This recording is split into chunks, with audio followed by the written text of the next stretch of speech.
Conversation starters. That's what it's all about. Arrow.net, ARROE.net. Let's do it. Let's play it forward. These are real people, real stories, the struggle to play it forward. Episode number 454 is with Robbie Pickering from Gaslit on STRZ. Hey, man, how are you doing? That's a heck of a picture there.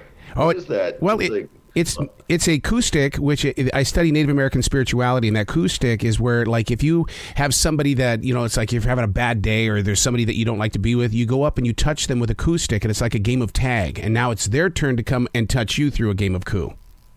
Okay. And so, and then with the music and stuff like that, that's a flying V guitar that I've had since 17 years old. So it's just, yeah, and you got long hair, so you got to live a rock and roll lifestyle, man. Yeah, exactly. Is the flying V guitar like a Van Halen guitar? You know what?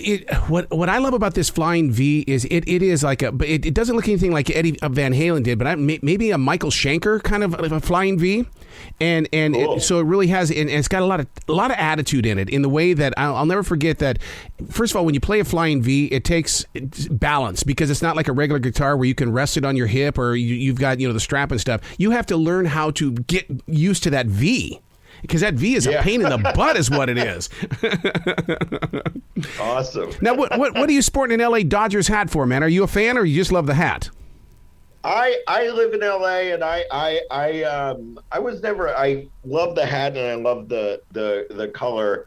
But I have to admit, I was just talking to Michael. I am from Houston originally, and I really have always, since I was a kid, had a very big loathing of the Astros. Yeah.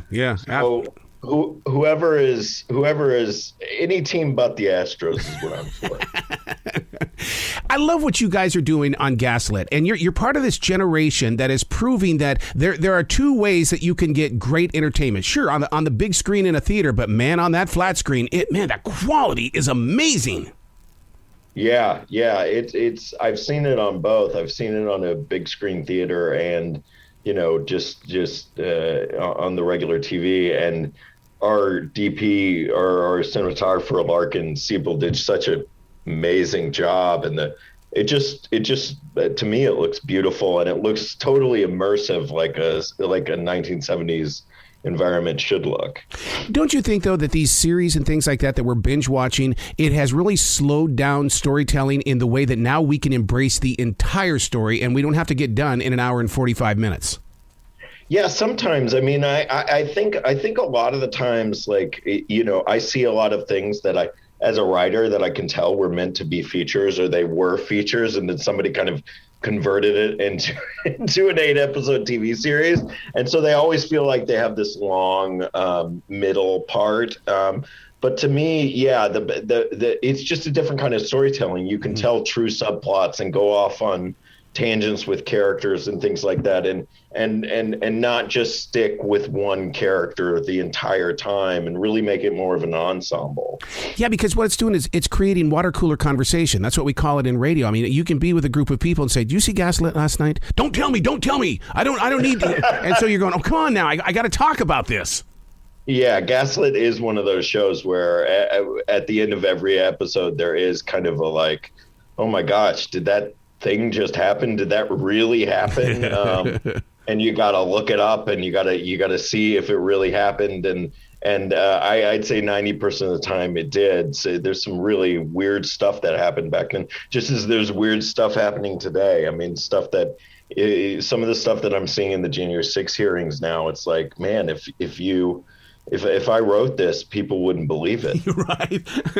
But you bring up an interesting point there, because one of the things that I do while watching Gaslit is that I'll sit there with my Google wide open, and my wife and I will talk back and forth. She go, "Did that really? And I said, "Well, this is what it says." And so I love the way that you guys really do, build that bridge.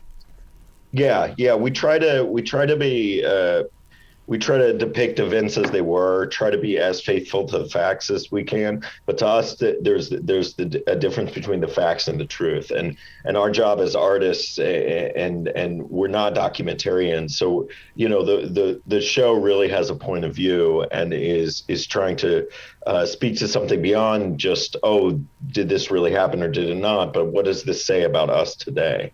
How many times have you bumped into fans and stuff like that are looking at the real picture of the real person, then they're looking at you going, "Nah, you should have been there when it really took place"? every interview I do, there's and a lot of people on Twitter are like they either think I was there or they think I wasn't. They know I wasn't there, so they get angry because they're huge Watergate geeks. So it varies, but a lot of the time. But what's great about Gaslit is the fact that you do bring up Watergate in a way that now we can digest it. Because I was a kid when it was on TV, and as a kid, and that was the only thing on TV, it drove me insane. Yet as an adult, like asparagus, I love it. Yeah, I mean, I think, I'm a huge Watergate and Nixon geek, and I have been since I was a kid, but we really made this show, from the beginning. I said, I want to make this show for people who couldn't care less about Watergate, people who don't remember Watergate, people who don't know what it was and don't care what it was, care more about what's going on today. I think the show is more about people and why people are complicit in horrible things and what that does to their lives. And it really is, my mom's a huge conservative Republican, and she loves the show until I told her that, in a way, it's about the Trump administration, and she just went silent. Yeah, when you start slipping words like that into the conversation, it's like, okay, how am I going to respond to this? It's like, well, yeah, and that's the thing. Like when you see it about Watergate, it kind of de-weaponizes the polarized politics we have now. Because it happened so long ago, you kind of look at them just actually more objectively. You look at everybody more objectively, and you're able to see, liberals are able to see themselves in these Republican villains of history, and Republicans and conservatives are able to not, feel like somebody's attacking them and that we're just showing people, which is what we're doing. I mean, I relate to everybody in the show. So what happens when STRZ comes up to you and says, okay, Robbie, we need you to do another series. Let's go. Should we do it on Johnny Depp and Amber Heard, or do we do it on the January 6th insurrection series? What would you do? I say, guys, I got to think about that. And I find another story. I kind of want to find a story that nobody knows anything about, really. And do season 2 on that. Like, same thing where it's like, you think you know about it, but you actually don't know anything about it. And I've got a few in mind. It's not Amber Heard and Johnny Depp, although that would be a great one. So do you have the wow factor going on when you're putting things together? In other words, when you're doing your research, I mean, there are many times I'll sit there and say, my God, I had no clue. Yeah. I mean, I can remember writing things about Gordon Liddy that I was making up. I felt like I was making up, and literally, I made up him singing at one point in order not to testify. I made up him singing a Nazi because he was a big fan of Hitler. Yep. I made up a scene of him singing this Nazi fight song instead of testifying, and then I found out he actually did it. Oh my God. Did sing that song in prison to scare people, and it's just like once you think you're writing something and you're going a little overboard, you read something that just it completely disavows you of that notion. How does that play out in your heart and head in the way that you're living in the present, but you're also doing something that was pretty far in the past? But how do you get, because when you're on the radio, whatever city that you're marketing yourself in, it's like if I say I'm in Boston, I'm there in Boston. And when I come out of that studio, it's like, I'm still in Boston, right? No. Do you go through the same thing? Yeah. I mean, no. I look. I've always been a Nixon geek. I've always loved movies about this time period, but they've always felt very distant, like they're taking place on another dimension. Like the people seem too heroic or too villainous to actually exist. And when you read about it, it's very relatable. It feels very much like it's happening today. And I really wanted to bring that modern sensibility to it. Again, that's the advantage of me not having been born during that period and really mythologizing that period. I think the period is very human, and it's very relatable, and it's very modern. Being from one Nixon geek to another Nixon geek, because when I growing up in Billings, Montana, at Ponderosa Elementary School, we idolized him because of the things that he did, and then when this Watergate thing happens, you just sit there going, no, you're not going to take away my hero here. Yeah, I mean, I think a lot of people felt that. I think there were a lot of Nixon had a public face that he presented to. I mean, one of the reasons I'm obsessed with Nixon is because he could have been such a great man, and he actually let his insecurities and his bitterness destroy him and destroy the country and destroy the people around him, which is what the story really is about, is the people around Nixon being destroyed by their kind of complicity with him.